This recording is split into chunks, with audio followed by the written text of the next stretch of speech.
fayoobi samaha kama dhoohane qaran ka dhismayay arkaan la dhagax dhigayay arkaan dhammaystirmayay arkaan wanaaga dhashay arkaan dhibciya dharag bay arkaan qaran ka dhismayay arkaan la dhagax dhigayay arkaan dhammaystirmayay arkaan wanaaga dhashay arkaan dhibciya dharag bay arkaan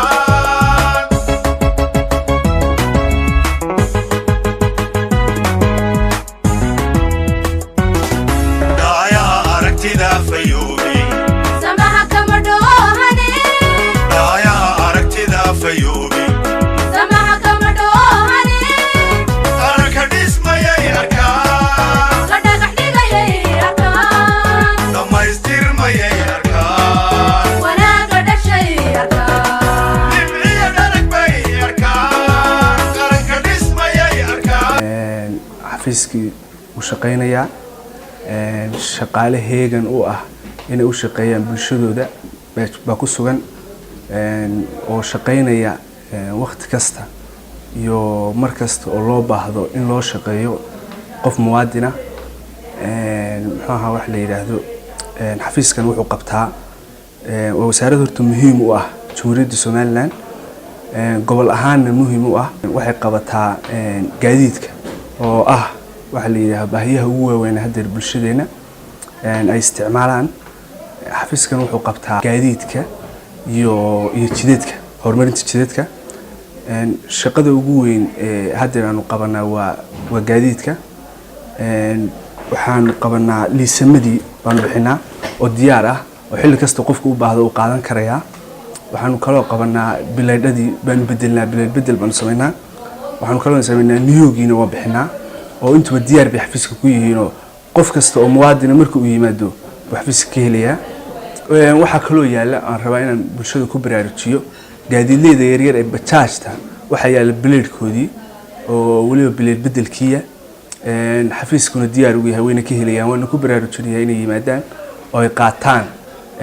maadaama ay yar yihiin bulshada bajaajleyda ee timaada xafiiska ku xidhan ay aad u yar yihiin taana waa ku baraarujinayaa inay yimaadaan waxaan kale oo halkan rabaa inaan bulshada uga soo gudbiyo markaan u guda galo liisanku wuxuu muhiim u yahay qof kasta oo wada gaadiid wata wuxuu muhiim ugu yahay haddii ahaato inuu sharcigiisu dhammaystiran yahay liisankii wataa oo waddo kasta oo Jamhuuriyadda Somaliland ka mid ah uu ku mari karaa tan labaad waxay ka saacidaysaa liisanku inuu barto marka uu qaadanayo waxa la baraa shuruucdii gaadiidka si wadada u mari lahaa sharciyada wadooyinka tan labaad ee ah qofku markuu liisan qaadanayo waxa looga baahan yahay qofku liisanka markuu qaadanayo waxa looga baahan yahay inuu national ID haystaa uu yahay qof deegaan u ah oo Jamhuuriyadda Somaliland ka tirsan marka labaad waxa laga rabaa warqadda caafimaadka qofku inuu caafimaad ahaan physically ahaan uu caafimaad qabo uu san wax maartay ama gacan goonayn ama lugu goonayn ama indhihiisu caafimaad qabo physical ahaan marka labaadna waa mentally ahaan qofku inuu maskaxaan u caafimaad qabo marka intaas waa inta caafimaadka inta kale laga rabo waxa weeye inuu yaqaanaa shuruucdii iyo wadadii iyo wadistii gaadiidka taasna waxa laga xiraa waxa la siiyaa book baa la siiyaa wasaaraddu ay u dejisay buugaas qofku soo akhrisanaya buuga markuu soo akhrista ka bacdi wuxuu gelayaa imtixaan theory imtixaanka theory markuu baaso wuxuu gudbayaa imtixaanka practicalka waxa ka qaadaya saraakiil u diyaarsan oo wasaaraddu ay u diyaarisay oo xafiiska ku sugan bay imtixaanka practicalka ka qaadaya waxaan rabaa in bulshada ku baraarujiyo inay yimaadaan oo qaataan liisamada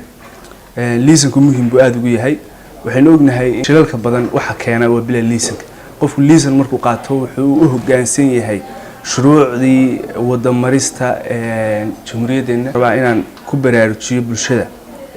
waliba gaadiidleyda rakaabka qaada inay qaataan oo ku xidhaan gaadiidkooda dadii la siiyayna ay dhamaatay inay ku xidhaan qalabka speed governor-ka ee xadidaadda xawaaraha waxaynu ognahay shirkado badan oo gobolkan ka jira inaysan ku xidhnayn qalabka xawaaraha taasna waxaanu siinaynaa jaaniska gobol ahaan jaaniskaas qofkii ku qaadan waaya talaabo sharciya laga qaadaya wadadana mari maayo gaari dambana kaxayn maayo gaarigiisa ku xidhnayna socon maayo baabuurta safarka ah ee gobolada u kala goosha waxaa laga rabaa oo waajib ku ah qof kasta oo baabuur wato oo safar raba inuu baxo inuu liisan haysto kow talabaad waxaa laga rabaa baabuurta rakaabka baabuurta qaadka iyo booyadaha biyaha qaada waxaa laga rabaa inay ku xidhaan oo hoggaamsamaan awaamirta wasaaradda gaadiidka iyo horumarinta jidadka